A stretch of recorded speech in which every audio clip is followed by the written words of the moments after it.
Alors, où est-ce qu'on trace la ligne entre une personnalité, disons, un peu originale et un véritable trouble psychologique? C'est une question super complexe et c'est justement ce qu'on va décortiquer aujourd'hui. Bienvenue dans cette analyse du monde fascinant des personnalités pathologiques. Parce que oui, la frontière entre ce qu'on appelle une personnalité normale et une personnalité pathologique, eh bien, elle est beaucoup plus floue qu'on pourrait l'imaginer. Alors, comment est-ce que les spécialistes s'y prennent pour faire la distinction? Ok, mais avant de se jeter dans le pathologique, il faut qu'on soit sur la même longueur d'onde. C'est quoi, au fond, une personnalité? Qu'est-ce qui fait qu'on est nous? Eh bien, on pourrait voir la personnalité comme une sorte de signature psychologique. C'est vraiment ça, une signature unique. C'est cet ensemble de manières de penser, de ressentir, d'agir, qui est stable dans le temps et qui fait que nos proches nous reconnaissent. C'est ce qui nous rend, d'une certaine façon, prévisibles. Bon, d'accord. Mais alors, que se passe-t-il quand cette fameuse signature devient trop rigide? Tellement rigide qu'elle commence à générer de la souffrance. C'est précisément à ce moment-là qu'on franchit une ligne et qu'on entre dans le domaine clinique. Alors, attention, pour parler de personnalité pathologique, il ne suffit pas d'être un peu original, non. Il y a 4 critères bien précis qui doivent être réunis. D'abord, les traits de personnalité se rigidifient, ils deviennent inflexibles. Ensuite, ça mène à des réponses inadaptées, des réactions qui ne collent pas du tout à la situation. Le troisième point, c'est crucial, ça cause de la souffrance, soit pour la personne elle-même, soit pour son entourage. Et enfin, tout ça finit par altérer le fonctionnement de la personne au quotidien. Bon, face à toute cette complexité, on pourrait se sentir un peu perdu. C'est pour ça que les psychiatres ont créé des systèmes de classification pour s'y retrouver.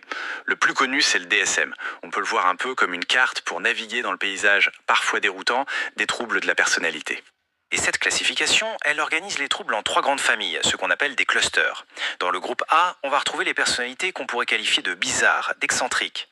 Le groupe B, lui, rassemble tout ce qui est dramatique, impulsif, erratique.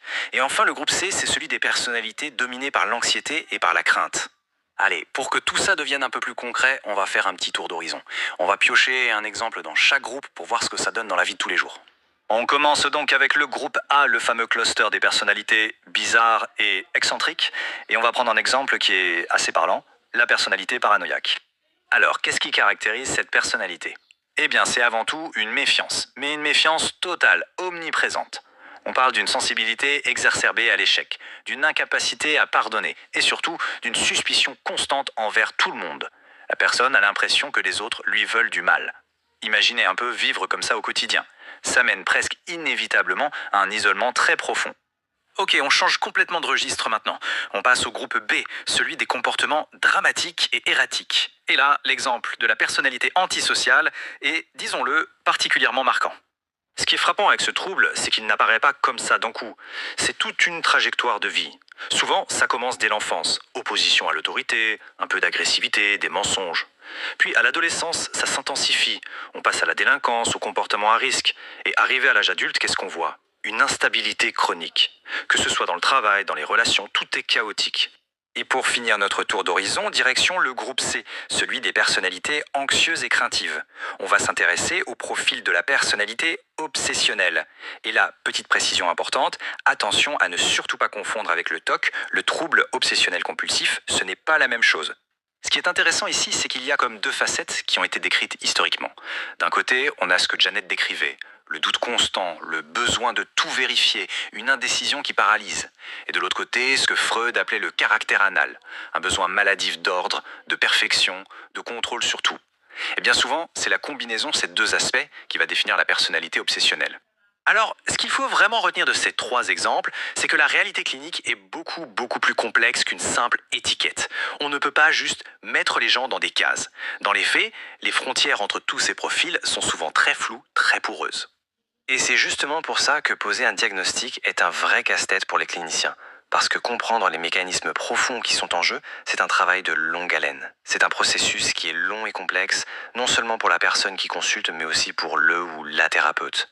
Et comme si ce n'était pas assez compliqué, il y a un autre facteur qui vient tout brouiller, la comorbidité. C'est un terme un peu technique pour dire quelque chose de simple. Il est très fréquent qu'une personne avec un trouble de la personnalité ait aussi autre chose. Par exemple, une dépression, un trouble anxieux. Et ça nous amène au cœur d'un grand débat en psychiatrie. D'un côté, on a l'école psychanalytique qui dit « oui, il y a une continuité logique ». Pour eux, une personnalité obsessionnelle va logiquement développer une névrose obsessionnelle. C'est presque mécanique. De l'autre côté, la clinique plus contemporaine est bien plus prudente. Elle dit Attention, ce lien n'est pas du tout systématique. La relation est bien plus complexe et moins prévisible que ça. Et honnêtement, ce débat est loin d'être clos. Finalement, tout ce parcours nous laisse avec une question un peu vertigineuse. Si cette fameuse frontière entre une personnalité singulière et un trouble clinique est si difficile à tracer, si complexe, qu'est-ce que ça nous dit sur la nature même de l'identité humaine ? C'est une réflexion qui nous rappelle à quel point le champ de la psychologie humaine est vaste, nuancé et absolument fascinant.